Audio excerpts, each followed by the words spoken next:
Steve here. And Larson. And welcome back to Going In Raw, the only pro wrestling podcast you need to be listening to. On today's episode, we're talking AEW Rampage results, WWE Smackdown results, and also a ton of news from over the weekend, including Raw's third hour becoming X-rated. Not quite, but we're going to talk about them inching towards that. But first, it ain't a news day in the world of wrestling if we're not talking about the return of CM Punk. Larson, oh man, what's the latest? I mean, is anybody else tired of all this? I'm on the verge of getting pretty tired of all this. How about you, Steve? If the episode does well, then no, I'm not tired of it. Well, I'm saying outside of that context, Yeah, of course. Yeah, sure. It's been an ongoing saga for what, 8 months now almost? Oh, man, yeah, absolutely. It's a lot. Anyway, so last Friday, let's rewind to last Friday. We did a news show then. We talked about CM Punk's impending AEW return, and over the weekend, Andrew Zarian provided some more details on when Punk might be back on AEW TV. So on the Mat Men podcast, Andrew Zarian reported that AEW's new show, AEW Collision, oh goodness, will air Saturdays from 8 to 10 p.m. and the show will likely air on TNT. Additionally, Zarian reported the debut edition of Collision will air from Chicago, seemingly further confirming this is going to be CM Punk's show, and mentioned the debut episode could be June 17th. So, of course, on Friday, there was talk about Punk coming back at the June 21st edition of Dynamite in Chicago. So Zarian also appeared on Sunday's edition of Wrestling Observer Live, provided some additional details saying, quote, "I know for a fact that Warner has been told he's coming back. They are very much aware of the situation. He had recently said he is willing to return to AEW and he wants to make it work. So the issue here is that he's willing to work with the elite members. I know as of the time I was told, and as early this week, there is no intention on the other side, maybe Kenny a little bit more than the Bucks, but I know they do not want to work with him. There's been no dialogue between the two sides either regarding sitting down and making this work. The plan has been put in place to possibly have a tentative Saturday show to be a soft brand split. When I used that term yesterday on Mat Men, I was told that it's less soft than I'm putting out there. I guess there will be people that are predominantly on the other show on the Saturday show." And so prior to the weekend, Dave Meltzer had a report saying that there would be a meeting between Tony Khan, CM Punk, Chris Jericho, FTR, and some others. And Zarian spoke about that, saying, quote, "I've heard this from multiple people, and the way it was alluded to me is that the program will probably be Punk and Jericho in some capacity. I don't know if FTR is involved or Jericho's society will be involved, but you know what? That's a very smart way to do this. Jericho has presented himself as a locker room leader. Jericho came out and said he's toxic or whatever he said. And he's willing to make this work because he realizes that there's money in this." Yeah, no, absolutely. Yeah, I mean, there probably is. That's a big deal right there. What's interesting to me is the idea that Warner's is kind of involved in this, or at least they're sort of, cheerleading it. Mm-hmm. And which is smart. I mean, look, from just a sheer business standpoint, it makes sense. It really does. Like, not long term, but in the short term, for sure. Yeah. Long term, his body's not going to hold up. No. But yeah, I don't know. The idea of the first feud being Jericho, CM Punk. Do you think that's the kind of thing? There's one thing I like about that, in that, and I know, look, here's the thing. This is not a popular opinion, by the way, because people, I've seen this so much in our comments right here today. And I'm curious, Maggie, if you're around, if you could put up a poll. I'm curious what people think about Chris Jericho, because the idea that he's a quote unquote momentum vampire is interesting to me. I feel like the guy does his damnedest to, when he works with younger talent like Ricky Starks, they make the most of it. Or coming up, CM Punk. Or hot young talent CM Punk. He tries to make the most of it. It's what happens afterwards. I don't think that's Jericho. That's just Tony Khan. I think Jericho's getting criticized for the issues with AEW creative. Yes. I mean, like the Starks feud was literally it was a story told in reverse. It was, yeah. They had the blow off first and went backwards. It was like the Memento of wrestling storylines. Right, yeah. Yeah, but like, I That's don't know. not Chris Jericho's fault, I don't think. Is it on Jericho's? Is it on Jericho that? And by the way, he puts over a lot of like. Look what Orange Cassidy won a bunch of matches against him, and you can't really criticize. Starks beat him twice. Where Orange Cassidy is now, Starks beat him twice. Is it coincidence or? I don't know what to say. If I work with, let's say Steve's a legend in wrestling, right? Would be great, awesome. I'm like, man, I don't want to be Hulk Hogan in WCW, right? I want to put over these young dudes that I know are hot. It benefits me. It benefits them because I'm a big deal, right? Okay, I get the guy pins me twice. I get one over him or something like that. We split and move on. Right now, I'm working with hot young talent Adam Cole. Mm-hmm. Starks goes on, and it's not up to me what he does next. No. Right? Like, it's not up to me what happens next to that that guy. Nope. But whatever, people have their opinions, and that's totally fine. If you think that, that's great. I'm sure there's a case to be made. But the thing that I've always liked about Jericho, even when AEW was suffering through their storytelling doldrums, Jericho's the guy out there telling stories. He's the guy with Daniel Garcia telling the story of Garcia. Is he going to be pro wrestler or sports entertainer? Mm-hmm. He's the guy who's always endeavoring to make a story out of whatever feud he's in. And that's something I've always appreciated of Jericho, going all the way back to WCW back in the day. And if anybody is going to take the cringe out of the worked shoot element of CM Punk in his return, it's going to be Chris Jericho. I kind of trust Chris Jericho to tell a good story with CM Punk, as opposed to if Tony Khan somehow got Kenny and the Young Bucks to work CM Punk versus FTR, that's going to fall apart. It's probably not going to be a terribly interesting story because they're simply going to rely on, hey, backstage, my friend bit you. Yeah. Whereas Jericho will make a story out of it. I don't know. That's something I've always appreciated with Jericho. Yeah. I mean, there's been some noted heat between Jericho and Punk of late. And, I think you're right in the sense that Jericho will make a story out of it more than just, I called you a locker room cancer and I told the locker room you'd never be back. I don't know for sure if it was Jericho that was amongst the group that more or less said to the locker room, Punk's not coming back. That was the report. Yeah. Yeah. Ideally, if this is going to happen, they'll take that and use that to tell an actual story, not just have the entire feud rely on that. Mm-hmm. Yeah. Yeah, right. Yeah. Because even going back to when Punk was still wrestling full time, Eddie Kingston made a point of saying it. I believe MJF did. So did Hangman Page. Mm-hmm. Yeah. The Punk backstage is not the Punk you see out here in front of these TV cameras. Yeah, sure. Yeah, absolutely. There's two different CM Punks. There's one the public sees, and there's ones that the wrestlers see backstage. Yeah. And if they play off that dynamic some more, it could be some interesting stuff. Maybe. I think there could be some interesting stuff there. I mean, going forward after that, it's going to be interesting to see. So, what's interesting to me is that the Young Bucks. There's the idea, there's money to be made in this. And a guy like Jericho understands, he's old school, he understands that. What's interesting to me is the Young Bucks are like, yeah, we know. Don't want to do it anyways. We have enough money. We're good. Yeah. We don't need to make more money for the company. So I don't know, man. I don't know how this is all going to play out long term. Warner seems excited to have him back. If you break down the people who have issues with him and the people who don't, I think that CM Punk, much like you and I, once you get to a certain age, it's difficult to completely fundamentally change who you are.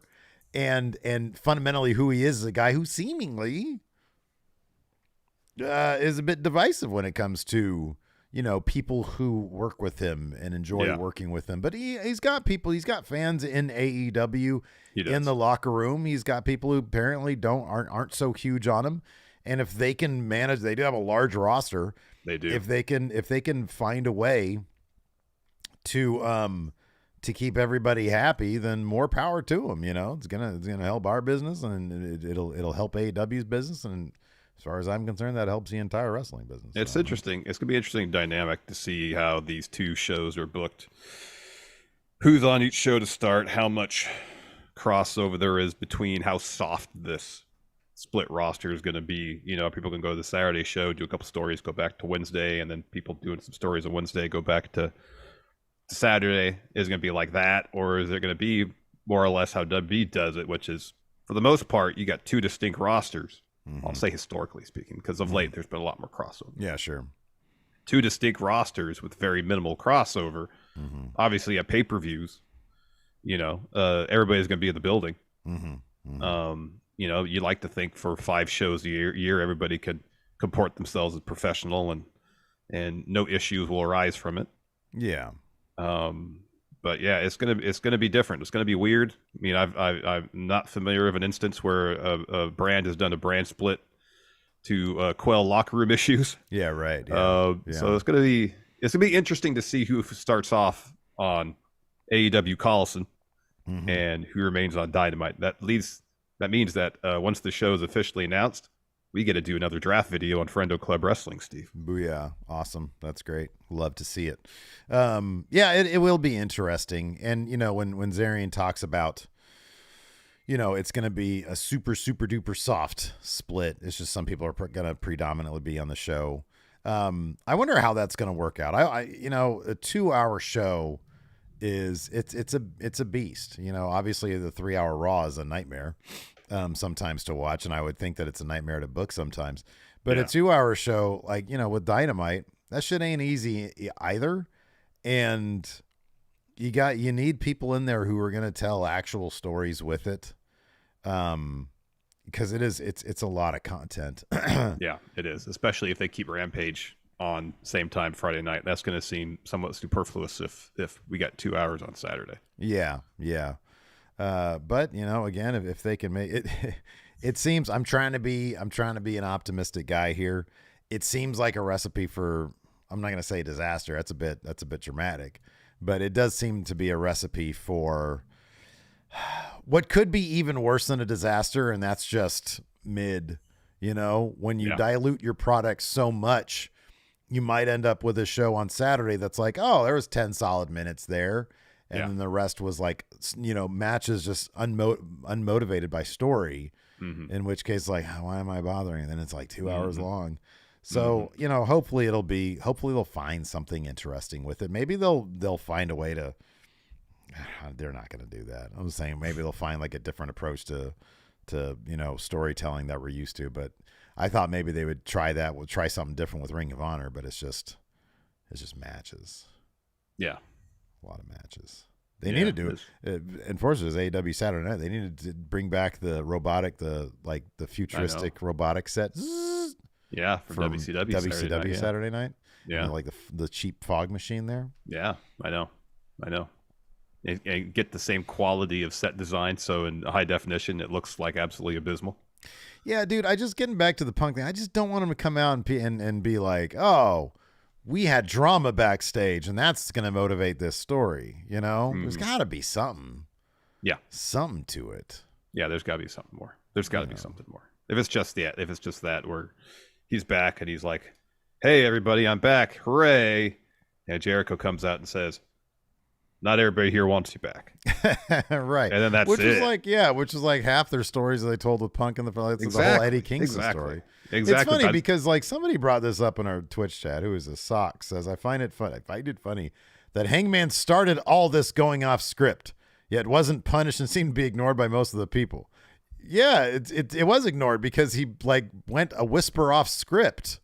And by off script, I mean he didn't say anything that wasn't already said by multiple people in feuds preceding that. That's why nothing he said seemed out of place. It didn't seem odd. It seemed odd.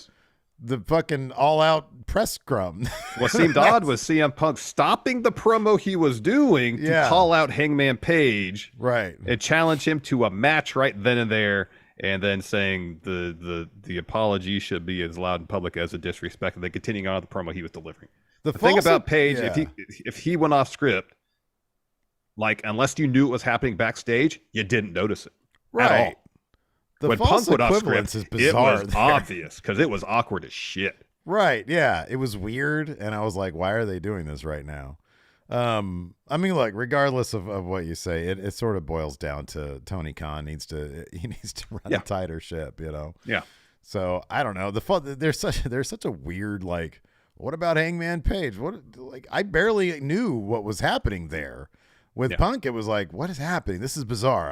This is weird on my TV right now. Yeah, no, I don't know. It seemed clear that Punk was going off script when Page did it. I had no idea until you hear about the backstory and stuff. And even then, it's like, okay, I guess he went off script. I get that there's CM Punk fans out there that want to be like, oh, he did nothing wrong. Nothing he did was wrong. And I get that. You like him. That's great. I liked him too back in the day. And I hope they can all work together. You know, he's just a guy. He's, you know, is under a lot of pressure. Maybe you can do crazy stuff when you're under pressure. I don't know. Got a couple channel members here. TNA for Life is back as a channel. Oh no, he's been around for a long time. TNA. Yeah, TNA for Life is we used to submit match chat questions on a regular basis. Right. Yeah. Absolutely. Yeah. So he's a channel member now. Welcome. Logan Sampson. Says, using my highlighted message, say CM Punk wins again. He's back as a channel member. Thank you very much. Guardian 8 with Super Chat says, it's Seth versus Miz again for Raw. It's just me, or does it feel like they've been wasting arguably the best wrestler in the world for years now? Yeah, Seth. You talk about Miz or Seth Rollins? I think he's talking about Miz, and I kind of agree. I think he could be doing bigger things. I hope when they split those titles, I think Seth will get. You know. Yeah, I think Seth will be doing much more significant things. I think so too. High Plains Drifter renewing their membership, saying AEW is aware WWE and UFC pay-per-views are Saturday nights, right? Yeah. So, you know, you can't make an extra day of the week, man. Nope. And you can't, you know, I guess you just got to be happy on TNT and TBS, where with the time spots they can give you. Yeah, exactly. High Plains Drifter with Super Chat says Jericho's alter ego is Colin Robinson. Oh, man. Energy vampire. Vampire, indeed. Justifiable Treason says, joke conspiracy theory alert. Jericho being up for working with Punk is the ultimate Hogan-esque political move. Jericho unified title run incoming. I'd love to see it. I'm a Jericho fan. I'm a Jericho fan. I like Jericho. He entertains me whenever he's on my television. So, you know, we're all fans people here. Leisha Harding gifted some subs. Thank you so much. Thank you, Leisha. Thank you so much. She also points out, and Jericho can recreate himself whenever he wants. I appreciate that shit. I really do. You know, and I appreciate the gifted memberships. Thank you very much, Leisha. You're so generous with your gifted memberships. We appreciate it here going in. Thank you. Speaking of gifted memberships, man, this is what you get if you're a YouTube channel member or if you're a patron at $5 and up. Overrun, our bonus episode every single Friday. Last week we did, because of the upcoming WWE draft, we did a WWE draft on Overrun. I'll probably clip that part, put it up on the Friendo Club Wrestling at one point, but you get to watch it live and immediately when we do it. If you are a channel member or a patron of $5 up, excuse me, there? My allergies are making me a mess today, dude. Also, coming up this week, the return of Numbers Don't Lie. This week we're doing the Usos on Overrun. And, of course, coming up in just a few short weeks, the May Predictions Challenge Extravaganza begins. Again, for patrons of $5 and up and YouTube channel members, you can try to take the Enforcer's Big Red Championship away from him as the current Predictions Champion. That's right. We've got Backlash coming up in early May, which is going to be used to establish a potential advantage if you win the Backlash Predictions Challenge. And then later on, we got the Super Predictions weekend of Night of Champions, WWE, NXT Spring Break. Is that the thing? What are we doing? No, it's Double or Nothing. It's Night of Champions, and it's NXT Battleground. That's what it is. So it's going to be break huge. in like a week or Tuesday. 2. Yeah. So we got a huge May predictions thing going on there. So be sure to get in your Patreon and your channel membership. Yes, please. We also we got a brand new one here, David Matuszek. Thank you. Also on the YouTube channel member. So thank you very much. We appreciate it. Thank you. Let's talk about Raw getting spicy. Remember a few years ago when the third hour of Raw was quote unquote edgy for about 2 weeks? They brought the house lights down, told the crowd to take their shirts off. Well, I don't remember that part. I didn't do that. Brought the house lights down, like minimal graphics. Everybody get naked. Let's get sweaty in here. Yeah, they use minimal graphics. They like minimalized Raw for like an hour. Yeah, it lasted a couple weeks. Yeah, I remember Mick Foley came out and introduced it along with the 24/7 title. Yeah, that was all bad. Nick Khan, if he is to be believed, WWE might revisit the idea of an edgy third hour for the Red brand. During an interview with Lightshed Partners, Nick Khan was asked about Blood making a return to WWE programming, to which he responded with this. These transcripts come to you via our good friendos over at Cultaholic. Nick Khan said this, look, when we're specifically talking about the 10 to 11 hour on Raw, we're specifically talking to NBC Universal and ourselves about what we can do moving forward. We ask, what do you do if we tweak this? That 10 to 11 hour, it's basic cable. It's not broadcast, as you know. We think that NBCU would be supportive, but we're not on a final conclusion on that. So, Larson, what edgier, spicier content do you want to see on Raw's third hour? Raw Underground. Okay, yeah. No, not really. That wasn't very good. Not how Shane was constructing it and just stopping matches based on his whims, you know? I'll be honest with you. I thought that was the best part about it. The idea you would just, a match would just be going down and be like, okay, stop. No, this guy won over here. It's like, what? Yeah. What rules? Under what criteria is a winner of the match? I know. Do you know the rules of this, of what goes on there? Yeah, it's like, oh, when Shane sees it, Shane knows who won that match. I mean, there's like dancing girls and Omos was the bouncer. Yeah. I thought it was awesome. The premise was solid, but they never really did much with it. I don't know if it's simply a situation, since it's not technically, I think in prime time, is it prime time 7 to 10 or something like that? Yeah, yeah, I guess so. Yeah, you know, it's on cable television from 10 to 11. They can get away with more stuff. That's when they used to show Silk Stockings after Raw. That was softcore, yeah, back in the day. Yeah, that had like side boob, I think. Or it had like butt cheeks, but not like, you know, what's in between them. Yes, obviously. Yeah.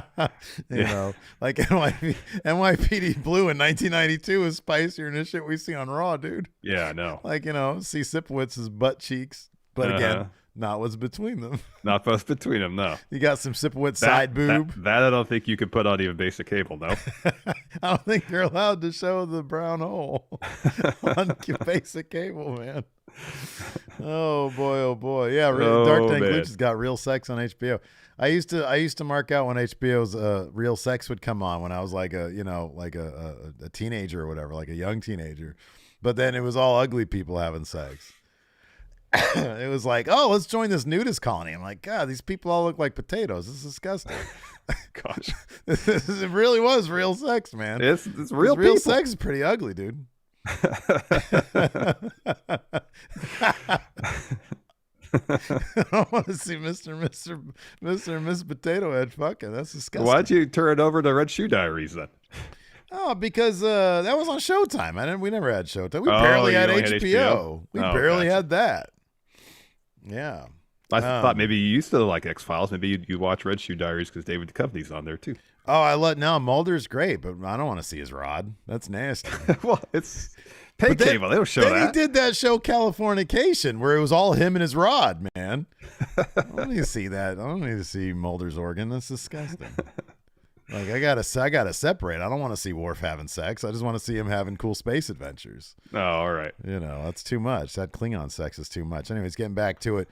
Yeah, have some blood in your wrestling, man. Come on. Yeah. Let's get kind of edgy. Let's say the word shit. Ooh. Yeah. You know? So essentially, the third hour will be all Cody. Yeah. No. Sure. Do that. Yeah. You see what kind of a draw he is. Give him that entire third hour, the Cody hour. And let him bleed all over the place. He's like Mox on Dynamite. This Cody bleeds every week. Yeah, I think it'd be cool. I think it'd be neat. Anyways, yeah, people back me up on this one. Romeo here in a YouTube chat says Steve tells no lies. They were ugly. It's like every episode you dive in and be like, maybe the next segment will be something that I can crank to. But no, there was nothing, dude. I gotcha. Oh my god. Oh.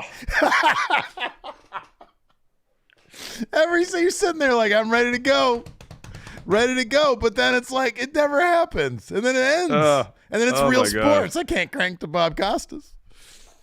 Oh man, it's off the rails, man. It's off the rails. At this point, how are we going to bring this back around and talk about SmackDown? Let's talk about SmackDown, man. There we go, SmackDown. There we go. Oh, they announced the dates of the draft on SmackDown. Yeah, that's cool. It's April yeah. 28th on SmackDown, Uh-huh. and then May 1st on Raw. So who added his May 8th? It was like Worked Wrestling or something like that on Twitter. Yeah, somebody. But it was like a proposed date. I don't think it was like finalized. Oh, okay. All right. I got chat blowing up here. Yeah, I'm you sorry. did. I'm sorry, Mods. Sorry, Mods. It's gonna go too far in chat. It's the allergies. It's the allergies. That's what it is. You take some allergy, some antihistamines there. Oh man, I'm sorry. This is the best podcast. Anyways, not many wrestling podcasts out there are probably talking about HBO's Real Sex. Huh? Nah, man, no, they got to step up their game. Well, hold up. Wasn't Taxi Cab Confessions on HBO too? Man, I like that one because they did like blowjobs at the end of every Taxi Cab Confessions, dude. Somebody be getting cranked in the back of that cab, Oh my God. or they'd be like, dude, yeah. They'd be, you brought it up, man. What are you thinking? Well, you're just complaining about Real Sex because you're on HBO. Moved on. Hold on. I moved on. Hold on. You're complaining about Real Sex. And then I was like, well, Taxi Cab Confessions. Didn't you watch that? That was on HBO too. Yeah, because they'd be doing the oral on You don't that have to get into show. detail. Just say, Yeah, say man. it's an affirmative or denial. That's all I want. I want to watch that shit. Poor Larson. Alicia says, poor Larson, you can't bring that shit up, man. Oh, yeah. Those cabs were wild. I mean, I've seen wilder ones nowadays, but like, yeah, back then, because I think it was like real, taxi cabs. Yeah. In my head canon, it was anyways. Yeah. Yeah. None of that was kayfabed, huh? I think that shit was a shoot, brother. Oh man. Anyways, yes, the date of the draft. Yeah, the 28th of April, May 1st. Yes. That's cool. Right on. What do you think was the most significant happening? Let's talk about Shinsuke, man. I miss Shinsuke Nakamura. Talk about sexiness. That's a sexy man. He had a sexy new outfit. Yeah. What did you think of his return from beginning to end? I mean, it just seemed like a reintroduction of the Nakamura we know. I mean, outside of the new entrance gear, the new ring gear. It wasn't like a reinvention by any stretch of the imagination. In fact, it wasn't a reinvention at all. It had the Tron he was using before he left. It had the CG, I don't know what you call those effects. Aren't they supposed to be like strings? Like I always envision them as like the strings on a guitar? Yeah, yeah. Oh, maybe. That's what I thought they were. But they're like radiating energy too. Well, yeah. I mean, they weren't actual energy. String. Yeah, it was like a cooler version, Yeah.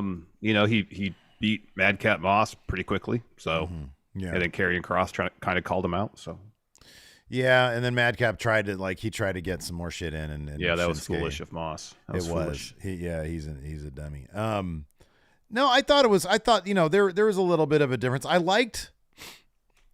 do think they need a theatrical up. They need to theater up his. He need to go back to his NXT entrance. Yeah. Well, they had. Okay. So did his.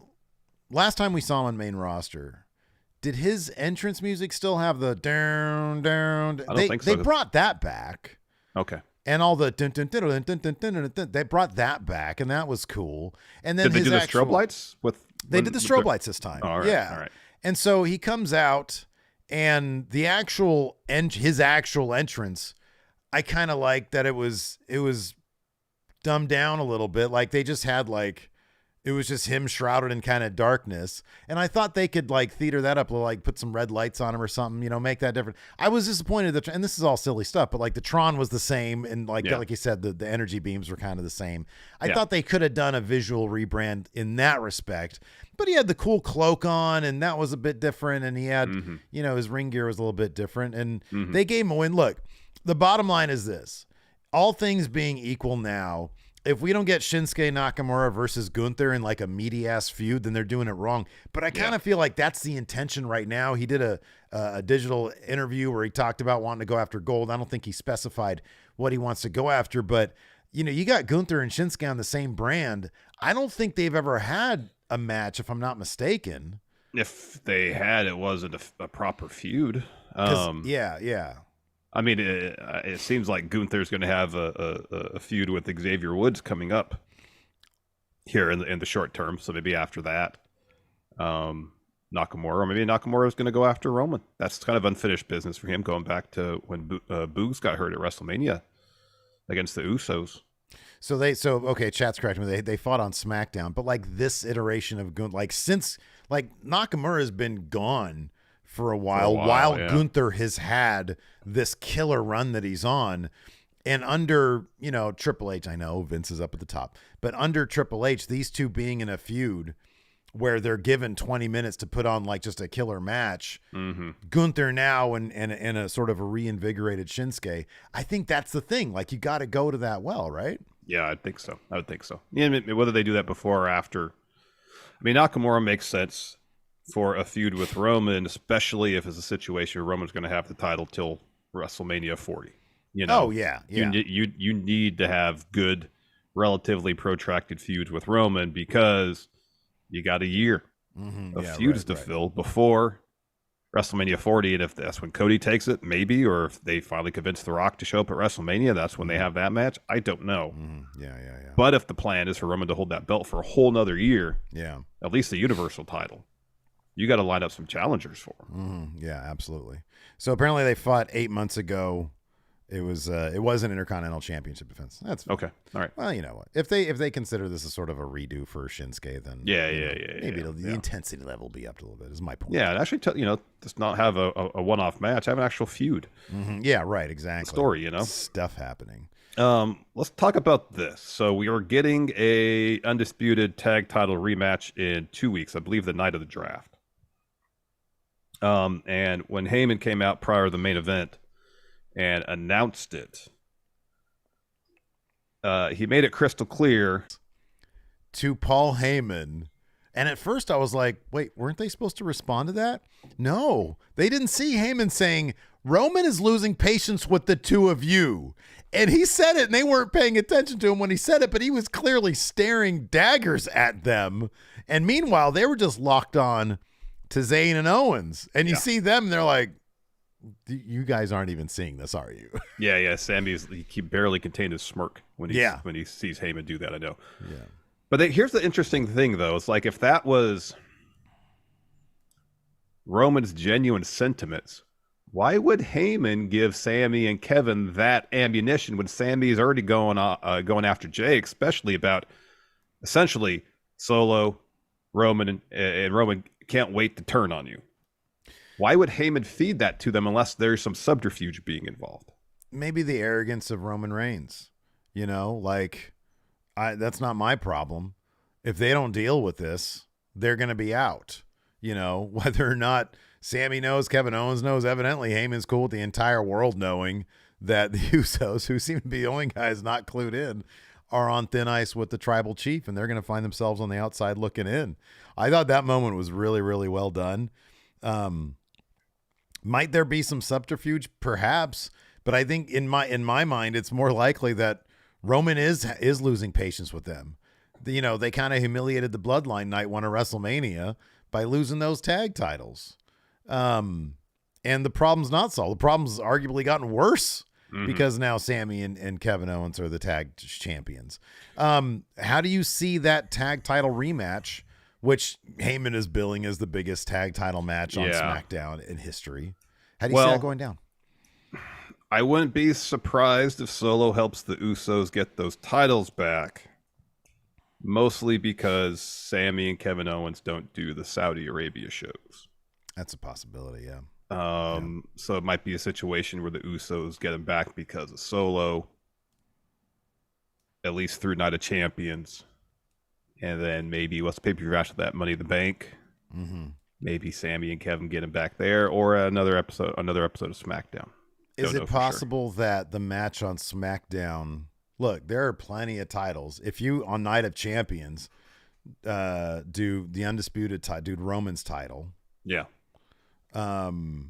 title, the U.S. title, the Intercontinental Championship, the women's tag team titles, which got its own celebration this week, so maybe they're viewing that as kind of a big deal. What other titles are there? Well, there's the Raw Women's title, the SmackDown Women's title. Yeah. And then you do those two. Yeah, I mean, there's the recipe for 7. You could leave. I know that's idea. Possible. The idea originally for Night of Champions was like all the titles are on the line. Yeah. But just like AEW's equivalent to the old school Night of Champions is Battle of the Belts, and there's like 4 matches on that. If that usually sometimes. 3 right. title matches, and never like the top title. Right, exactly. So Night of Champions, you could have the tag title match on SmackDown used to promote that the following week, and then just not have the tag titles featured on Night of Champions because there's enough for the other ones. That's entirely possible. Let me ask you this question before we get to the breakdown of the show. So, since WrestleMania especially, there's been a massive spotlight on Solo. He's got a new entrance with the yellow light and the fog, and it's almost like a laser, the yellow laser. He's coming in front of that, and it's really great, like a little silhouette of him. Yeah, it looks awesome. Yeah, it looks great. Yeah, it's like it's a entrance for a superstar. Mm-hmm. Do you think it's possible they're building up Solo to be the one that beats Roman? I think, number one, that's an awesome idea. This is one of the first weeks I've had such a hard time sort of divorcing myself of the Solo Sikoa I saw on NXT and seeing him as the guy now on main roster.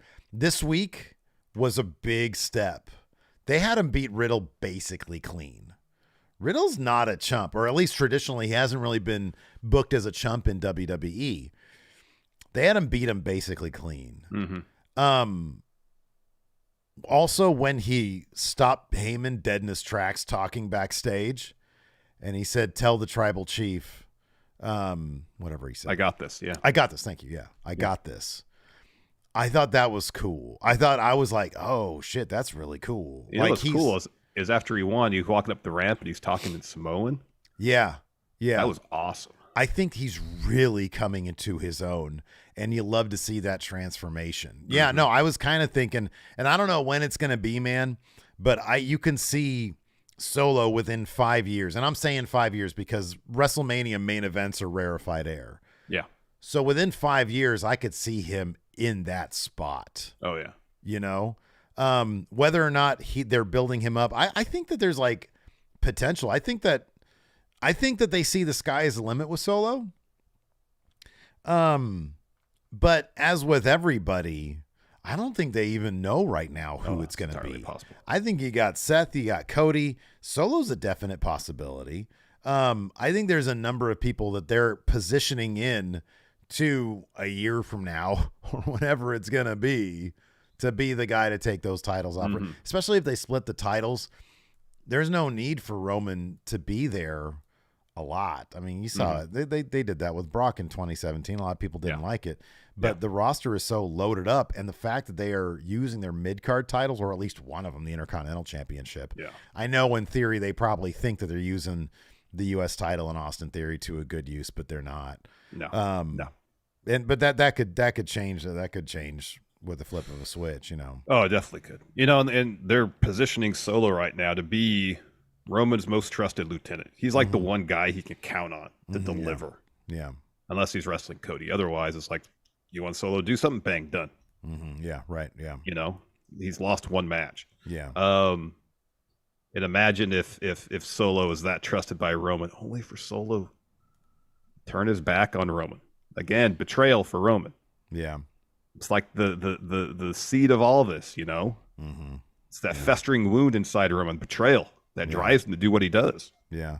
It'd make for an interesting story. It'd be an amazing story. If they wanted to tell that story, I think that'd be fantastic, you know. And you start looking for clues now and then, you know, if they play that out and tell that story, man, that'd be awesome. And that's the kind of, you know, that's the kind of thing that Heyman loves also. Is those kind of things where you take a guy who's like a mid-carder and then you try to jump him up to the main event scene. Yeah, Heyman loves that kind of shit. Well, it was interesting during that backstage bit where Heyman was talking about Alpha and Sika, and Solo's in the foreground. He's taping up for his match, but when he starts talking about Alpha and Sika, he stops. Yeah, he pauses. Yeah, I'm like, wow, I wonder why. Mm-hmm. No, what's the motivation? What is he thinking? What's going through his head at that moment? Part of it early on was him trying not to laugh because early on when Heyman was doing it, Solo cracked the briefest of smiles, and I was like, "Oh crap, he's gonna break right now." But he didn't. He held it together, and he's great at that stuff, man. I think he's got a great presence to him.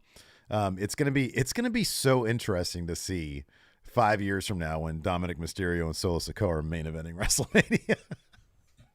because that's entirely possible. It man. really is. You know, like if they, and I'm saying they need to hit home run after home run with both those guys, but they've got something special with Dominic Mysterio. They got something special with Solo Sikoa. They really do. Yeah, that's good. They stuff. really do. They really do. Real quick before we get started with the recap, FriendoShop.com. Do you guys like good merchandise? We got some. You guys like deals? We got deals. Use a promo code MANIA. Check out this Friendo Club hat. It looks like the old Smackdown logo, and it's embroidered. It's beautiful. It's not that's really puts it over the edge for me. It's embroidered. It's not silk screened or whatever. That's embroidery. We got tons of great merch over there at FriendoShop.com. Use code MANIA to get 20% off. I'm going to start uploading like some old school designs of ours from back in the day. That's a great idea. Because we have like 3 different merch shops floating out in space, and I just want them all in the... Yeah, just one unified area spot that people can go to get whatever designs they want. A retro drop, if you will. Yes. Anyway, SmackDown kicked off with Kevin Owens and Sami Zayn cutting a promo. Sami says it's only been 2 weeks since WrestleMania. For the first time ever, the tag titles were the main event of Mania. And the two guys that started together from nothing, been together since they're friends, closed out the show as champions. So we haven't really had time to process it because of everything that's happening. All the stuff that's going on with Bloodline, all the stuff with an upcoming draft. There's a lot going on and it's an exciting time, but it's also a time of uncertainty, right? And Kevin Owens says, yeah, man, it's exciting, but when there's a draft, it always makes for an unpredictable atmosphere and everybody loves it. There's 2 things I know for a fact. I know for a fact that regardless of where we end up with this draft, we are the undisputed tag team champions of WWE. And as hard as we've worked to win these titles, we will defend them with everything we have every single time. Speaking of defending these titles, I know for sure the Usos are coming for a rematch. Sammy, I told you, and then Usos. So Jimmy says, hey, Us, you hear what I'm hearing? These 2 out here acting like they're folding under the pressure, like the pressure has been getting to them. Hey, you 2 have been champs for what, 2 weeks? Me and Us have been champs for 2 years. The Jay says, that's 620 some days. What do you know about pressure? And Sammy says, hey, maybe you're right. Maybe we don't know about pressure. You guys are the ones who have to report back every single week empty-handed to your daddy, Roman Reigns. Ooh. And then Jimmy tells Sammy, shut up. You've been saying the same thing for months now. The bloodline's got cracks in it. The bloodline's going to fold. Go back to your daddy. Did you not hear what Mr. Yellow Shoes just said? I like that he called Kevin Owens Mr. Yellow Shoes. He's got those bright yellow shoes he's been wearing for weeks. The bloodline is more dangerous than ever. And here's what you're sleeping on. The bloodline is stronger than ever. The Usos leveled up. The Enforcer. You don't want the Savage to come out of Solo. The Usos will be 9-time WWE Tag Team Champs again. And Jay says, no cracks in the bloodline. We're solid over here, just like when we take back the tag titles. You 2 are going to turn on each other. Kevin Owens, I was wrong about you. It's not going to be you turning on him. It's going to be Sami Zayn backstabbing his brother, just like he backstabbed my whole family. Mm-hmm. And Sammy says, I wish I was good at anything as Jey Uso is at lying to himself. You want to act like everything is cool, that Roman's cool with you losing the tag titles? Fine.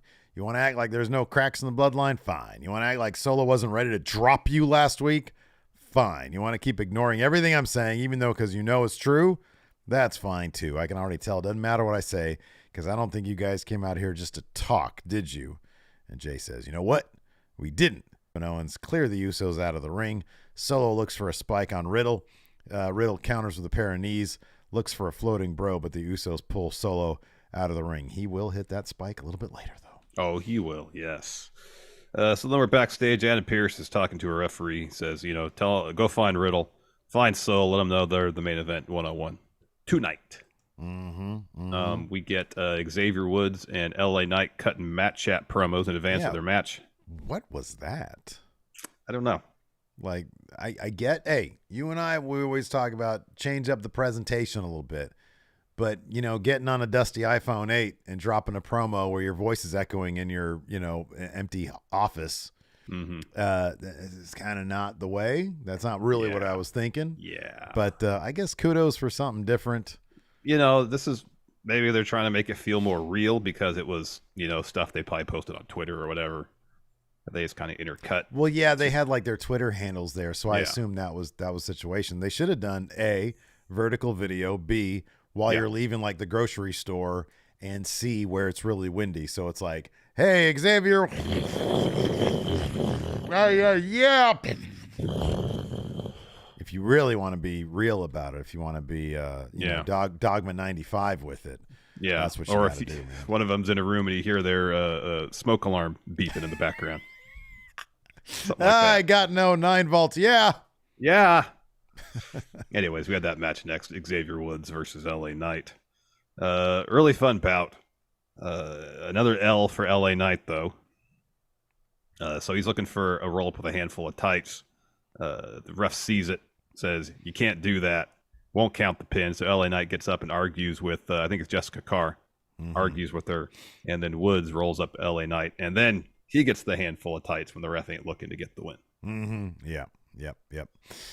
Yeah. So, you know what? I kind of like the fact that, number one, look, I love LA Knight. I think he's great. But Xavier Woods getting this win.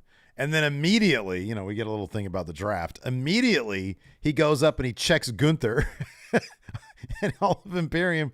I kind of like that. I was like, okay, go on then, Woods. Get your Intercontinental Championship shot in. That's cool. And it's kind of different.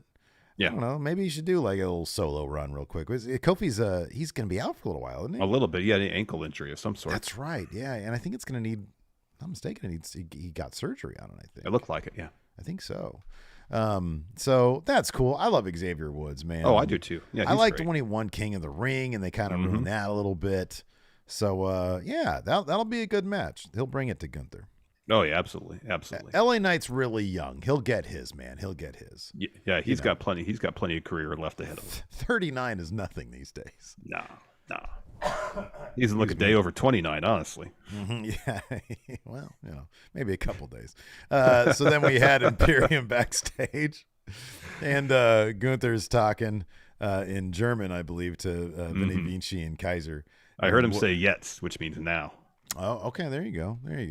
And then we hear, and Kaiser's like, "Excuse me, can't you see Imperium is trying to work?" No, Kaiser said that. Yeah. I was doing like Gunther. He says, "Can't you see Imperium's trying to work here?" And then Wood says, "My bad, please continue." And they're about to keep on talking. And Gunther's like, "Clearly you want my attention. So why not approach me in a respectful manner? But you're a goof. You don't know what respect is. I don't like goofs. So if necessary..." Yeah, are you and I goofs? Yeah. We're kind of goofs, aren't we? Yeah, 1,000%. Like, especially me.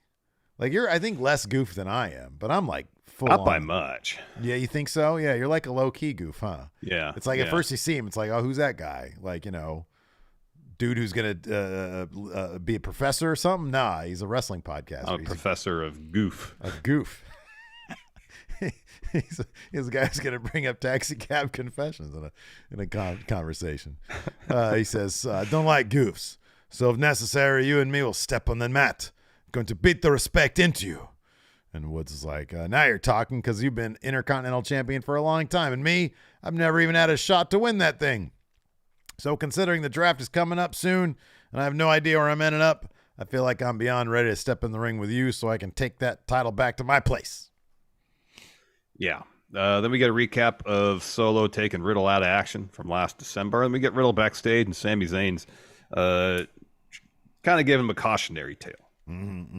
So Sami says, "Thanks for stepping up with us the last few weeks against Bloodline. But Solo, it's true what they're saying. He's dangerous. So just be careful out there, okay? Because this guy did take you out before, and I know I was a part of it. It happened. I feel horrible about it. Then last week, Owens gets hurt, and I feel like it's my fault. So I'd feel awful if something were to happen to you tonight. So just be careful." And Kevin Owens, who was just sitting off screen, pipes in and goes, "Be careful? What are you telling him to be careful for? Solo took you out for 3 months. Screw that. You got to go after him with everything you have. Don't you want revenge? You got to take it to him, just like he did to you. You got to go out there. You got to give it your all." And the Riddle says, "Bros, honestly, you both have some really good advice. One thing I learned while I was gone is that I can only keep my side of the street clean. I can't control whether the Bloodline wants to bust my head open with a chair, or if Sammy can't control his Usos. One thing I can control is how prepared I am for tonight. And one other thing I can control is how much pain I inflict on Solo for the 118 days I was gone, bro." You know what I appreciated about this? It didn't make Riddle look like a complete moron like they usually do. If Randy was here, he would tell me all that kind of shit. They just kept it pretty basic with him, and I appreciated that. Yeah. After that, we had a Damian Priest, Rhea Ripley, and Dom interview. Kayla says that Zelina Vega embarrassed Rhea last week. She says, embarrassed? Are you kidding me, Kayla? Dom follows up. He said, just stop. You don't want to make mommy mad. Priest says, here's the deal. Santos Escobar, we all know he can go. What he can't do is pick friends. Ray and the LWO shouldn't be getting involved in our business, and I know you're going to ask me about Bad Bunny, but I'm going to go address that in the ring. And so he does. We get a Damian Priest promo. He says, Backlash is in San Juan, Puerto Rico, and the host, my friend Bad Bunny. He says, now, Bunny, you want to attend the show, sit in the front row again? Fine. Have a great time. But if you're going to put hands on my family again, we all know what can happen. And then they throw to the recap of Priest choke slamming Bunny through the announce table. Pretty vicious stuff.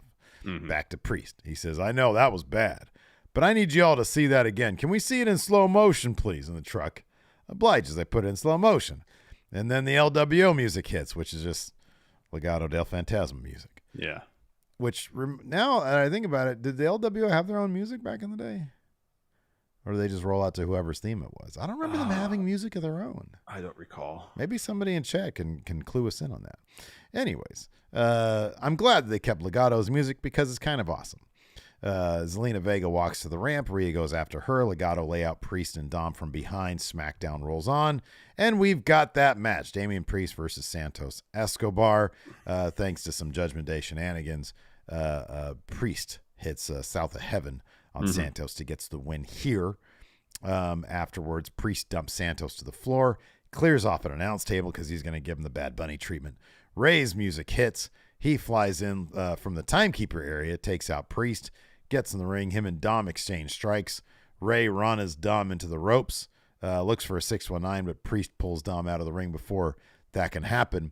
And that clip on YouTube, on WWE's YouTube channel, got 1.1 million views. Dom and Ray are like, they're like the Orange Cassidy of WWE, man. Their clips always go like huge numbers. Yeah. A story, man. Yep. Then we have the Usos, Solo, and Heyman in the locker room. And Heyman says, I just got the phone with Roman. So he tells Solo, Riddle just didn't embarrass you. When someone embarrasses you, that person embarrasses your entire family. When someone embarrasses you, they embarrass the Usos. When someone embarrasses you, they embarrass Alpha. When someone embarrasses you, they embarrass Sika. They disgrace the memory of Yokozuna. I see Umaga turning over in his grave right now. I can't imagine what's going through the mind of Rikishi at the moment. They embarrass the tribal chief, Roman Reigns, Anoa'i, Uso, Fatu, and then Solo stops him. Says, tell the tribal chief I got this. I like the voice he uses too. It's like during that Goodfellas segment for the build to WrestleMania. Yeah. I think you're a funny guy. Yeah. That was funny stuff. Anyways, after that, we had a Liv and Raquel championship celebration.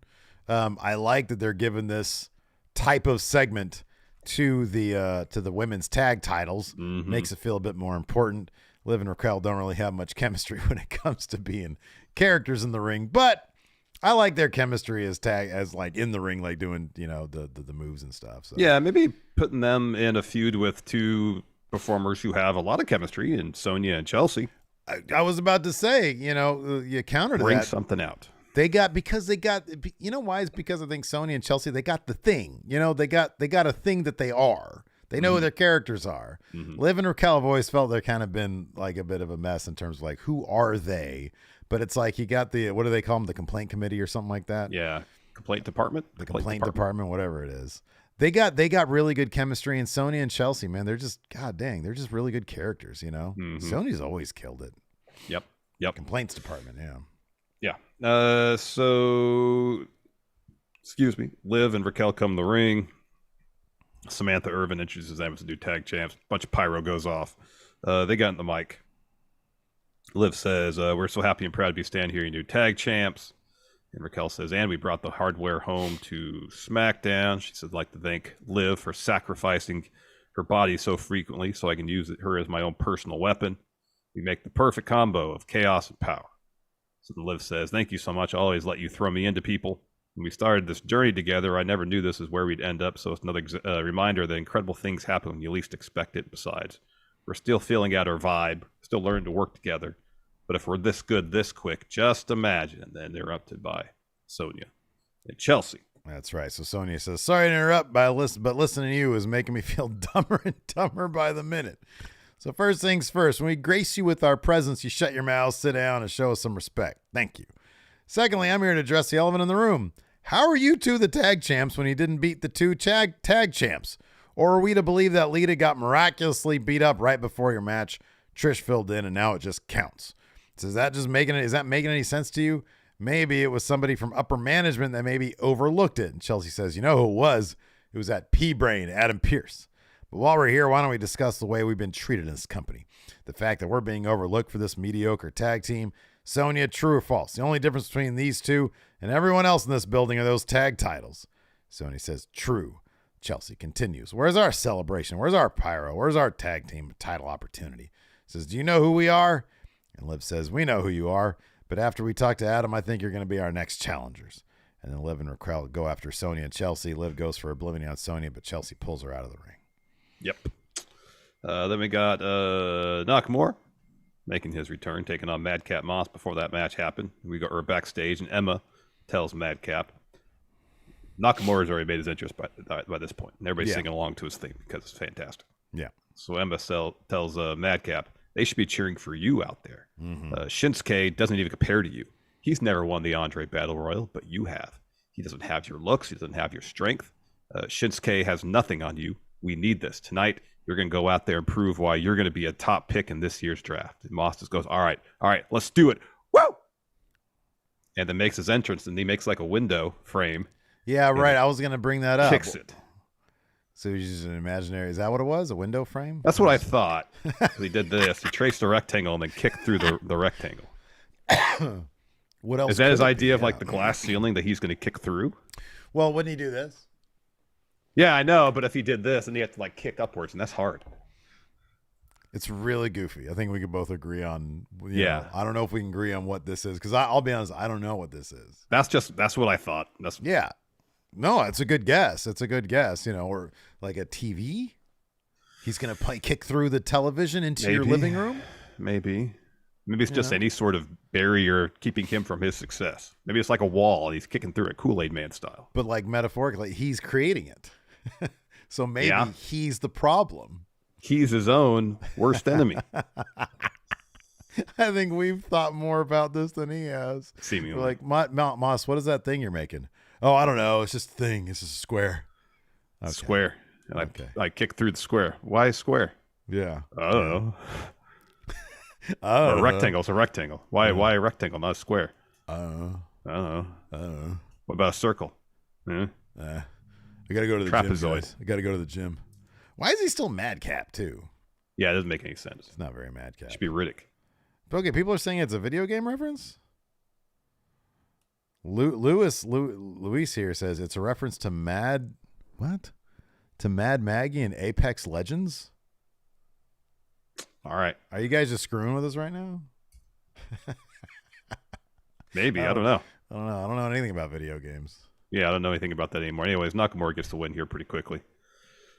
Hits Kinshasa, and after the match, Moss tries to hit Nakamura at the clothesline. He reverses that into an arm bar. And then Emma has to pull Moss out of the ring. And then we cut immediately to Scarlett putting down the tarot card. Oh, yeah. And it has Nakamura on it. And then Cross slams his fist on the table and it says TikTok. Yeah, TikTok until he's going to be staring at the lights after Kinshasa. Probably. Got some great chats here. Eastside Review says he never won the Andre Battle Royal. Laughed at that as Nakamura won the freaking Royal Rumble. I know. I thought that same thing. I thought he was like, this dude's IWGP World Champion. Like what the Andre? You have the Riddick regimen. That's what Emma can counter with. Wrestling Wriggle says he's the Kool-Aid Man. Yeah, the Kool-Aid Man. Yeah. Oh yeah. Oh yeah. Alicia wants to know, what is Mad Maggie actually breaking through? This next one is my favorite because it's from Alexa Bliss Gamer 0809. Says it's supposed to be a door, but he doesn't know what a door looks like. I love that Alexa Bliss Gamer 0809 just clowned the shit out of Madcap Moss. Hypocritical curator Jones says should have been Sadcap. Oh man. Oh man, it's a good time here to say everybody here watching on YouTube, whether you're watching live via VOD, do us a favor, give it a thumbs up, especially Triple H about to call in later. Really likes it. We got 200 likes, so if you can give this video a like, hit that subscribe, hit that notify bell, that'd be pretty cool. Oh man, that was too much. Let's see. Who'd have thought going to today's show and just getting a bunch of laughs out of it? I'm in a good mood today, man. I'm in a good mood. We had a good time on watching Triple Mania yesterday. That was a fun show. Shout out to my dude Vampiro putting on Going in Raw match of the night with Chess Man. Yeah. Unexpected match of the night. Well, sorry, Going in Raw match of the night. After that on SmackDown, we had I got the weight of my taxes off my shoulders. That's good. Yeah, I got to do worry that today. about that. I obsess over that stuff, man. Can't stand it. So that's done. Anyways, so I'm in a good mood today, man. Next, Riddle's backstage warming up, and then Kevin Owens and Sammy are kind of like talking, but it's a little more heated than just like a casual conversation. Mm-hmm. Yeah. I assume it's this more of what they were talking about earlier, where Sammy's like, well, no, I think he should be careful. And Kevin Owens like, no, he should fight. Well, he should fight carefully. No, he should be careless with his fighting, something like that. Clearly the bloodline aspect of things still has him a little bit on edge, I think. Yeah. After that, Ricochet and Braun are walking backstage. They get attacked by the Viking Raiders. Mm-hmm. And then we had Matt Riddle versus Solo Sikoa, our main event. But before that, we had Paul Heyman dropping a promo. He says, I have a historic announcement to make. I just got off the phone with Roman Reigns, who's authorized to let you know that we muscled our way through management. And finally, it's set 2 weeks from tonight. The biggest tag team match in the history of SmackDown, when the WrestleMania Night 1 main event gets rematched live. Kevin Owens and Sami Zayn defending and losing the tag titles to the Usos. The Usos put up the ones, and Heyman continues. And he's sort of behind the Usos. Yeah. And to the side. He says, and by the way, here's the guarantee for you. You will lose those tag team championships because the tribal chief is losing patience with the two of you. But they don't see that. They're just laughing and goofing. Yep. Pretty early on, the ref kicks Sami Zayn, Kevin Owens, and the Usos in the ringside area.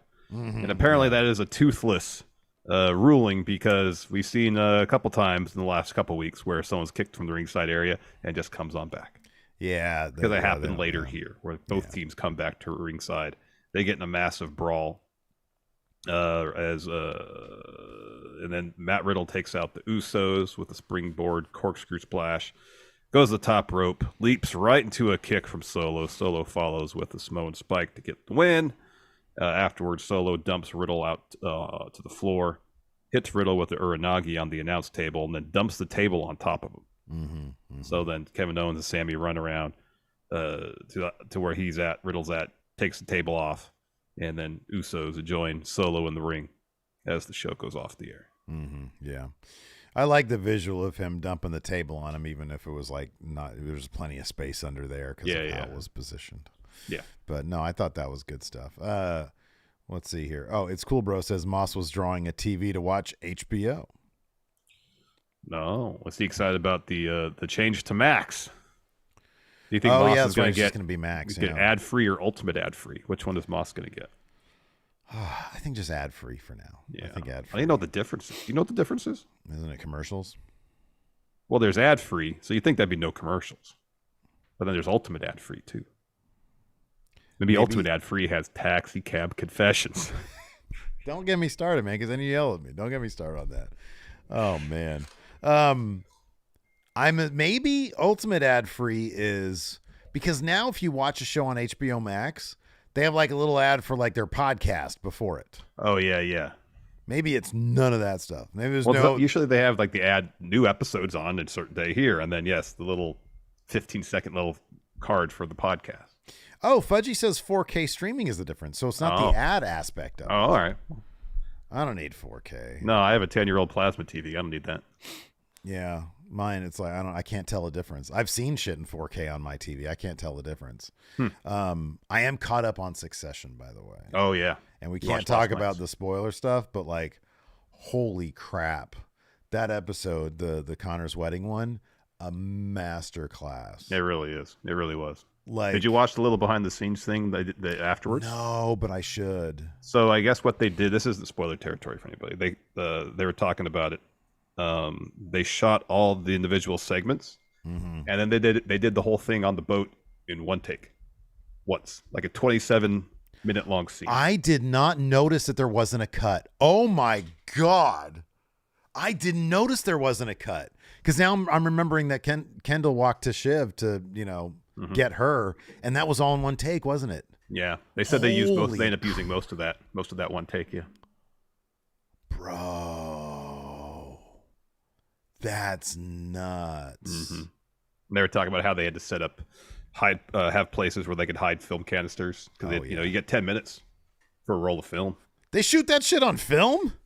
Oh my God. I mean, I guess that makes sense. Yeah. Because it's a really beautiful looking show. It is. I just figured, everything's digital these days. Yeah, I thought everything was video, yeah. Yeah. They were hiding cans of film. I got to watch that. So if you'd watch the episode, and then they'll have the preview, you go through the credits, that'll preview for the next episode, and after that, they have a little, it's like 5 minutes. Well, we had been, because we just watched Connor's wedding last night, and then the new episode was already up, so we just went straight into that. Yeah. So if you watch all the way through the credits, there's like an extra 7 minutes of content. Yeah. I remember they used to do it with the Game of Thrones. I think they do with all their stuff. Yeah. Did you know Barry's back? Yeah, dude, I couldn't get through season 3. It's such a downer. It's a very grim season. Yeah, it is. Yeah. I'm gonna check it out. I love Bill Hader. He's like my favorite. Yeah. But there's a little bit of that kind of dark absurdist comedy back in at least the first episode of season 4. So the only time they cut was on the plane, when they went back to the plane, because they were cutting there. Yeah. But otherwise, that was all one take. That's nuts. I know. That's crazy. About to blow Lacey's mind here, telling her that. Holy crap! I have to go back and watch it again. It's always wild watching the episode, and you see the behind the scenes stuff, and both Tom and Shiv, they both have English accents. Oh no, I know, that's crazy. know, yeah. Tom was in Pride and Prejudice back in the 90s. So whenever I see that, I'm tripping. Now his little bit on the steps with Shiv when he talked about Paris. The letters and stuff. Yeah, I was like, oh my God, Tom's development this season's been crazy. Anyways, we also had AEW Rampage. Yeah. We're talking about Succession. Sorry, everybody. AEW Rampage had best friends lose to a tag team that's not in AEW. And let's see. It was a good match, though. Aussie no, Open it was a good. No, they're a hell of a tag team. Yeah, they've been on a string of really good matches. Yeah, they're good. I like Rampage enough. I thought it was fine.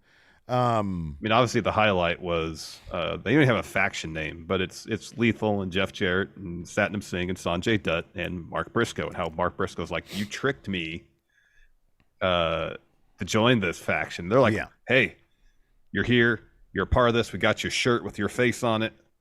And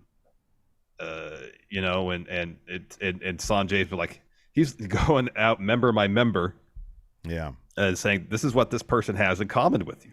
Yeah. Says you've known Jay for 20 years. I've known you since you were a teenager. Satnam grew up on a farm just like you did. Yeah. And Jeff Jarrett's a country boy just like you. It's like, and he says that's why he said, look what I got for you. And it's the shirt where they just have all their faces kind of randomly placed on it, and down towards the bottom there's Mark Briscoe's face. Yeah. It's fun stuff. No, it is. It's really fun. And, these are all dudes who are like veterans. And so they know how to tell like even a simple, silly story. And there's humor to it. And they all have really great chemistry. The best part for me was after their match, after they beat, was it Serpentico, Luther, Jake Manning, and Helico, is Mark Briscoe's on the apron, try to get out of there. And Jeff Jarrett comes behind him and tried to give him a hug. Like he's just elated that they won. And he's trying to celebrate with Mark Briscoe. Mark Briscoe, get off. Jeff's like, no, come on, give me a hug. Yeah. No, Jeff cheating for him, or not cheating, whatever, like tripping him up, tripping up the opponent. And Mark's like, what? You don't need to do that stuff. I love that stuff is really good, man. I love that Mark Briscoe is on my television and he's getting lots of shine. Yep. And I like this story right here. I think this is pretty good stuff. Yeah. Well, let's just dive into it. We talked about best friends losing to Aussie Open. Fun match. Chuck eats the pin here after Aussie Open hits their finisher. And then we got the Sanjay Dutt promo. He says, I want to show the whole world that Mark Briscoe is on the same page as the rest of us. So he walks over while Jarrett, Lethal, Singh are all huddling up. And Briscoe tells Jay, essentially, you tricked me into joining this faction. And that's when Dutt pulls him aside and says, hey, we're a lot more alike than you understand. And then presents him the shirt, and Sanjay says, let's think it's time for us to go win this tag match. Before that match, though, we had a pretty long FTR interview in the ring where Cash kind of takes the scenic route to announce they've signed new 4-year deals with AEW, and after those deals are done, they're going to retire. Yeah, and then Dax says, we're going to fight a lot. We're going to do a lot. Says, you've been behind us. You, the fans, have been behind us. So for these next 4 years, we're going to repay you. Yeah. And give everything we have. We do it for you and for professional wrestling. Yeah. I just want them to lose to the Acclaimed again. Yeah. I just want, if I'm the Acclaimed, you start a podcast, start bitching about how AEW doesn't build around you. Do that. No, I don't know. I like FTR. I think they're terrific wrestlers. I think they're really good wrestlers. Yeah. But it's kind of crazy to me that they would take I'm waiting for Mr. Dope's response here in chat. They took like the Acclaimed, which was just hot. I know. Hot. I know. Hot. I know. Anyways, after that, we had the Hardys, Isaiah Cassidy, and Hook in an interview. There it is. Jeff says that it feels amazing to be back. I allowed my own personal heaven to collapse, and over the last 8 months, I've been slowly... 9 months, sorry, but put 9 there. Oh, yeah, 9 months. I've been slowly crawling out of my own personal hell, and there were 3 things I need to do to be where I need to be, and that was the conviction, the eye surgery, and my return to AEW. Man, it's good to be back. So then Matt says, the Hardys are back together. It feels so damn good. We're ready for this match against the Firm, where if we win, we'll be free of our Firm contract. It'll be an all-star team. You got Hook, Jeff Hardy, Matt Hardy, and Isaiah Cassidy. And we're going to be taking on Ethan Page, Lee Moriarty, Big Bill, and Stokely. And it's going to take place at the Hardy compound. And we're going to render the Firm obsolete in the Firm deletion. This should be wildly fun. I'm really looking forward to this. Tons of fun. Yeah. I can't wait to see what creative stuff Matt comes up with, that Stokely comes up with. Yep. Can't wait. Yep. Yeah, that's gonna be really good. Then we got a Wardlow Powerhouse Hobbs video package in advance of their TNT title bout on Wednesday. And then we got Mark Briscoe, Jeff Jarrett, Jay Lethal, and Satnam Singh taking on Angelico, Jake Manning, Serpentico, and Luther. Talked about that earlier. Singh hits Manning with a choke slam, and then Mark Briscoe goes on the top rope and tells Satnam Singh, "Get out of here. I don't need help. Go." Yeah. Hits Froggy Bow to get the win. And he wants no part of the post-match celebration. Yeah. After that, we had a Blackpool Combat Club. Somebody about to, I get the feeling one of these days, like, cars just gonna come ramming through your. Well, no, it sounds like someone's got like a wood chipper out there, and they're chopping down a tree and putting it through the wood chipper. That's what it sounds like. Or I got the end of Fargo happening out there. I don't know. Oh, see a bunch of blood splatter. I know. I look out my window and see it across the street. Yeah, you see. It was the same dude who played Carl Hungus. Yeah, it's Peter Stormare. Stormare, yeah. Anyways, after that we had Taya Valkyrie and Emi Sakura. Hey, this match was cool. I really like this match. They give it tons of time. Of course, Taya hits a win after a spear in a road to Valhalla. When she hits that, like Jade and was it Layla Gray had walked out to watch this match and to talk some shit to Tanya Valkyrie. So Layla hits the ring. Taya hits her with her forearm, then hits her with a road to Valhalla. Jade gets in there, gets in Taya's face. They trade a bunch of shots. Taya looks for a road to Valhalla. Layla blasts Taya from behind. Jade follows the pump kick and hits Taya with Jaded. Yeah. Then Jose, the assistant, has a bit of a promo because Dralistico is challenging Vikingo for the Mega Championship on Rampage next Saturday, I believe. That's going to be a crazy match. Yeah, that'll be great. That's going to be awesome. That'll be great. After that, we had 2.0 and Jake Hager. That was kind of my response too. I remember they got in this feud. Steve was like, "This is what you said to me. Oh, this is JAS. The Acclaimed are going to feud with Jericho, and that's what's going. That's what this is hopefully going to lead to." I'm like, I don't know, man. Yeah, Doesn't seem like any feud with Jericho's in sight. I hope for good things, but we just kind of don't get it. Yeah, so they did like the 2.0, and Hager did a really bad rap thing. Yeah. The funniest part about it was Daddy Magic saying over and over again, rapping is easy. It was mildly amusing. While they were awful at it, yeah. They were really bad at it. And then let's see here. So the Acclaimed come out. Caster's about to drop some rhymes, but he's like, yeah, forget it. Instead, they just want to fight with JS, so they run to the ring. They take out Cool Hand Ange and Jake Hager, and they grab Daddy Magic. The Acclaimed are holding him up, and then Bowen says, "Let's see how hard Menard's nipples really are." Daddy Ass comes in with some actual scissors, and Bowen says, "Scissor him, Daddy Ass." Yeah. And Menard's like, "What is wrong with you people?" So eventually, though, before they're able to scissor his nipples off, yeah, Jericho Appreciation Society pulls Menard out of the ring, and then Bowens challenges them to a 6-man on Dynamite on Wednesday. Yep. Then we get a customary pre-main event interview. We got Jungle Boy and Shawn Spears. Jungle Boy didn't really say anything of consequence other than he wants the AEW title shot. And then Shawn Spears says, "I'm back. Not really friends with MJF anymore, but I'm back, so that means I got title aspirations too, and I got to beat you to get to where I want to go." So yeah.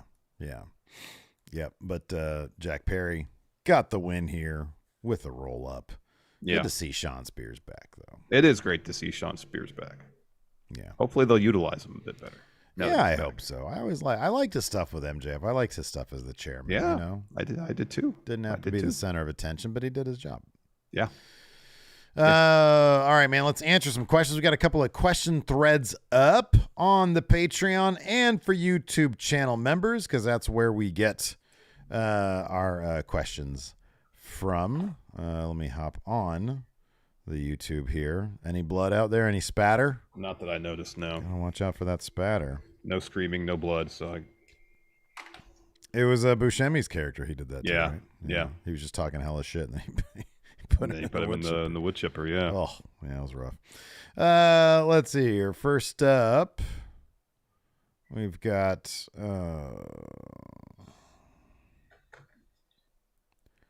Alex, sorry, you got one? Yeah, Floppy says the newest BT episode is called No Longer Just a Stooge. It's more about Brandon being taken more seriously, but it could also be another reference. But could it also be another reference to Punk? Yeah. Absolutely. I think that, definitely. Absolutely. It could be seen that way. Yeah. I saw the one little clip where Dark Order is arguing with the Elite about who's better friends with Hangman. And Kenny says, "Oh, come on. No one in this room is fucking friends with Hangman Page." And then Matt and Nick are like, yeah, we kind of are. Yeah. Kenny, whenever he's allowed to cuss, he takes such delight in it. He really does. Yeah, he does. You can tell he really relishes any opportunity. Alex Foster says, considering how many losses they've taken, do you see the LWO lasting long term? I know Judgment Day is supposed to be booked strong, but LWO feel kind of like losers. Yeah, they do. They need to get some wins. I thought the LWO stuff was really cool at first. When he got out the shirts, I was like, oh, that could be cool. But I just feel like they've sort of lost their identity. Yeah. They just need some wins. You're right. They need wins, yes. Yeah. Indeed. Jacob says, I know Cross will be feuding with Nakamura, but who would you like to see him feud with now that he's back? I mentioned Gunther earlier. Roman. Maybe, Roman would be awesome. Redo the AJ Styles one. Yeah. Make that better. Yeah. Luis here says, what would you do to separate the brand's identities to make them feel more different like Major League Baseball does with the National League and American League? That used to be the case, but now there's the DH in the National League, so it's really not that different. To get to the actual spirit of the question, Raw's longer, make that the wrestling focused show. Yeah. Smackdown is blue, it's slicker, it's shorter. Make that more about the sports entertainer. Yeah. Blind Mask says, how would Christmas Mousepad and Von Wagner make their main roster debut? At the concession stand. Yeah, I was going to say, I feel like Christmas Mousepad would have to trick Von Wagner into showing up for his debut because he'd be completely unaware of it. That's good. But yes, at the concession stand is good. So people are saying here in Twitch, I noticed this earlier too, Becky Lynch has blacked out her Twitter. So did Drew McIntyre. Drew McIntyre did as well. Yeah. What does it mean? I wonder if it's like some sort of like a ad campaign for a new movie. Oh, I have no idea. No clue. The Marine goes dark. I don't know, man. I don't know. Alvin Jones says, so with the Jericho Appreciation Society rapping, who else should throw bars with or against the Acclaimed? He says, feel like Adam Cole would have bars in a 6-man tag or something. Nobody. No one. Yeah. Don't do that. Yeah. Don't do it anymore. Yeah. Lord Ziffer, without thinking about it too much, what is your favorite match for each member of the Shield that does not involve other members of the Shield? For Seth Rollins, it's the triple threat match, him, John Cena, and Brock Lesnar at Rumble 2015. That match is awesome. Yeah, that's great. Yeah. For Dean, it's probably his match against Triple H at Roadblock. Oh, that was a really good one. Or the match great. where, CM Punk pooped in the ring. Yeah, that one too, yes. Yeah. And then for Roman,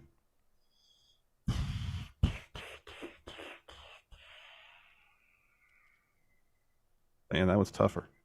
Oh, it's probably one of the early Jey Uso ones. Oh, either Hell in a Cell or the I think it was Night of Champions. Yeah, that first match they had. Yeah, that's good. That's good stuff. You got anything different? What's even the question? What's the best match they've had? Favorite match each member of the Shield that doesn't involve other members of the Shield. Boy, oh boy, that one of those J matches were really special. Roman and AJ Styles they had a good feud, a killer match. I forget which one it was. Yeah, but they had a killer match. So I'll probably go with that one. But yeah, I mean, I'm just staying away from the Bloodline stuff just to be different. But yeah, AJ, that was a really good. There was some good stuff there. Dean, I don't know. No Dean Ambrose matches really stood out to me. I remember. You're right though. The Triple H one. I remember that being really good. Yeah. I guess we don't have to just keep it to Dean Ambrose matches. You could talk Mox matches if you want. Oh well, that's a lot different then. Yeah. I was just trying to keep with Dean because he was like he's in the WWE universe. I mean, Lord Ziffer's just not thinking about it too much. So the first match popped in my head that was really good. I just mentioned. Yeah. And then Seth, man, dude, Seth has had so many classic matches. Oh yeah. Yeah. The Seth Dolph Iron Man match where the crowd kept on just focusing on the timer. I know. Yeah. Odd Breakfast. Do you think after the draft they're going to be more strict about crossover brands? I hope so. Yeah, I hope so too. Make the draft matter. Yep. Cameron Bortolazzo asked, who would you replace Riddle with to handle the Solo Sikoa problem? Frank Ledger? Frank Ledger. Let me be Frank. Solo? Let me be Frank. Solo, do you keep your receipts? You should. I got a couple receipts for you. There you go. Solo, are you married? You're filing jointly. You're married. You're filing solo. Hey, let me give you a tax break. Whoop. There you go. Oh, Edward Munoz has an interesting question here. It says, these questions came from watching your recent count out. In your guys' opinion, what are some of Triple H's weaknesses as a booker? Been at the helm for a while now, so what would you guys, especially Larson, so he has a direct line in the game, like to see him improve? Oh, wow. Performance review for the game. Yeah, not even a year into it. I think first and foremost is the creative for the women's division, especially going into WrestleMania, has been uneven. Yeah. We see how the focus that the women's division NXT has. Mm-hmm. And there's stories for everybody, seemingly. Mm-hmm. If you're on TV on a regular basis, you got a story. Mm-hmm. Yeah, right. And the women's division on main roster hasn't been getting that same level of attention. Mm-hmm. Yeah. And I know Triple H isn't booking NXT anymore, Shawn Michaels, but still. Yeah. I think that would be first and foremost. Yeah. Man, you know, it's funny you say that because, like, I do think that HBK has really found a good groove booking NXT, and I kind of want to fast forward to when, if there was any scenario where he would take over main roster booking. Kind of want to fast forward to the HBK era after watching NXT lately. It's been pretty good. Yeah, it has been. It's been pretty solid. Yeah. Yeah, I know Triple H. He's definitely has his things. Like he loves his pull apart brawl. I think in a certain respect, some of his booking can be a bit on the redundant side. Like there's not a lot of crazy twists and turns and stuff.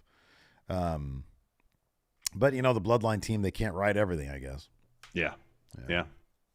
So, anyways, yeah, you ready? I think we got the game loaded up here. All right, is it going to be a thing where it's just Triple H? I don't want to talk to Vince today. I definitely don't want to talk to JR or JR impersonator Rick Slavin. Just talk to Triple H. The Raw preview in and out done. Okay. I don't have. Look, man, I just hit the button and then he does the. But here's the thing: if anybody other than Triple H shows up, like hit the button again. Stop the call. Okay. Stop the call. You know, here's the thing: I get easily distracted. I know this. Really easily distracted. Please pay attention. What? Do what now? All right, let's go. All right, here we go. Hello, hi. This is the game. Triple H, the King of Kings. How can I help you? It's a very busy day of booking Raw right now. Hi, Triple H. How are you today? I'm doing well, all things considered. I still know. You know what? Over the weekend, I went. You see this hair on my head? You think it's a wig, but I went to Turkey over the weekend. Oh wow! This is my new hair. Wow, it looks great. Do you have the stripping back that they had to take to put the rest of the hair on? Yeah, but it's just a still picture of me, so I can't show it to you. All right. Yeah. Fair enough. So while you were traveling to Turkey, did you manage to put together this week's episode of Raw? I did. Yes, I did. I'm still working on it now because I sent it in.